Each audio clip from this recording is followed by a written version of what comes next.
In the course of time, Absalom provided himself with a chariot and horses, and with 50 men to run ahead of him. He would get up early and stand by the side of the road leading to the city gate. Whenever anyone came with a complaint to be placed before the king for a decision, Absalom would call out to him, "What town are you from?" He would answer, "Your servant is from one of the tribes of Israel." Then Absalom would say to him, "Look, your claims are valid and proper, but there is no representative of the king to hear you." And Absalom would add, "If only I were appointed judge in the land. Then everyone who has a complaint or a case could come to me, and I would see that he gets justice." Also, whenever anyone approached him to bow down before him, Absalom would reach out his hand, take hold of him, and kiss him. Absalom behaved in this way toward all Israelites who came to the king asking for justice, and so he stole the hearts of the men of Israel. At the end of 4 years, Absalom said to the king, "Let me go to Hebron and fulfill a vow I made to the Lord.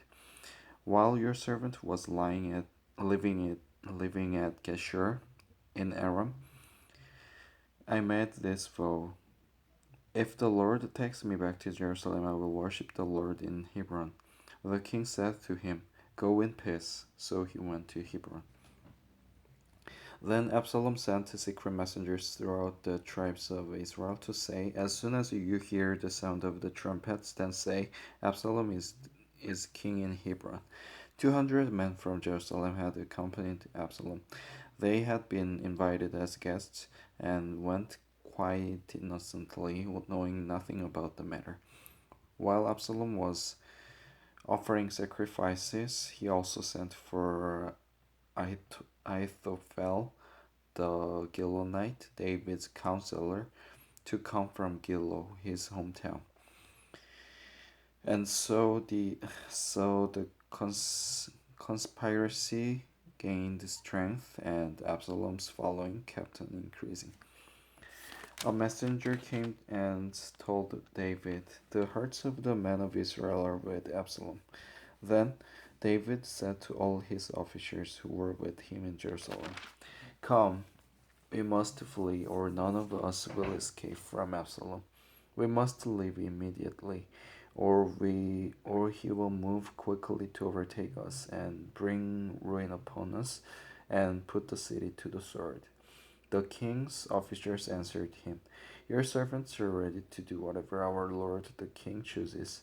The king set out, with his entire household following him.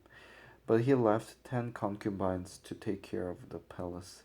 So the king set out, with all the people following him.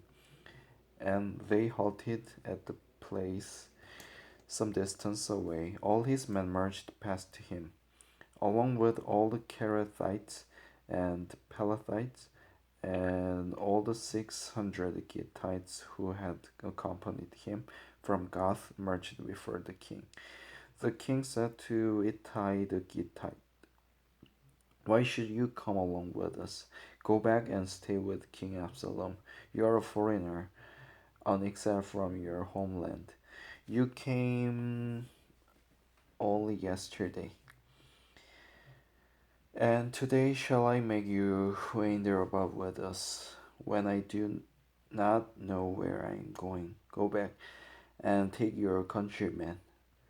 May kindness and faithfulness be with you." But Ittai replied to the king, "As surely as the Lord lives, and as my lord the king lives, wherever my lord the king may be, whether it means life or death, there will your servant be." David said to Ittai, "Go ahead, march on." So Ittai the Gittite marched on with all his men and the families that were with him. The whole countryside wept aloud as all the people passed by. The king also crossed the Kidron valley, and all the people moved on toward the desert. Zadok was there too, and all the Levites who were with him were carrying the ark of the covenant of God. They set down the ark of God, and Abiathar offered sacrifices until all the people had finished leaving the city. Then the king said to Zadok, take the ark of God back into the city. If I find favor in the Lord's eyes, he will bring me back and let me see it and his dwelling place again. But if he says I'm not pleased with you, then I'm ready. Let him do to me whatever seems good to him. The king also said to Zadok the priest, aren't you a seer? Go back to the city in peace with your son Ahimaaz and Jonathan, son of Abiathar. You and Abiathar take your two sons with you. I will wait at the fords in the desert until word comes from you to inform me. So Zadok and Abiathar took the ark of God back to Jerusalem and stayed there. But David continued up the Mount of Olives, weeping as he went. His head was covered and he was barefoot. All the people with him covered their heads too and were weeping as they went up. Now David had been told, Ahithophel is among the conspirators with Absalom. So David prayed, O Lord, turn Ahithophel's counsel into foolishness. When David arrived at the summit where people used to worship God, Hushai the Archite was there to meet him, his robe torn and dust on his head. David said to him, if you go with me, you will be a burden to me. But if you return to the city and say to Absalom, I will be your servant, O king, I was your father's servant in the past, but now I will be your servant, then you can help me by frustrating Ahithophel's advice. Won't the priest Zadok and Abiathar be there with you? Tell them anything you hear in the king's palace. Their two sons, Ahimaaz, son of Zadok, and Jonathan, son of Abiathar, are there with them. Send them to me with anything you hear. So David's friend Hushai arrived at Jerusalem as Absalom was entering the city.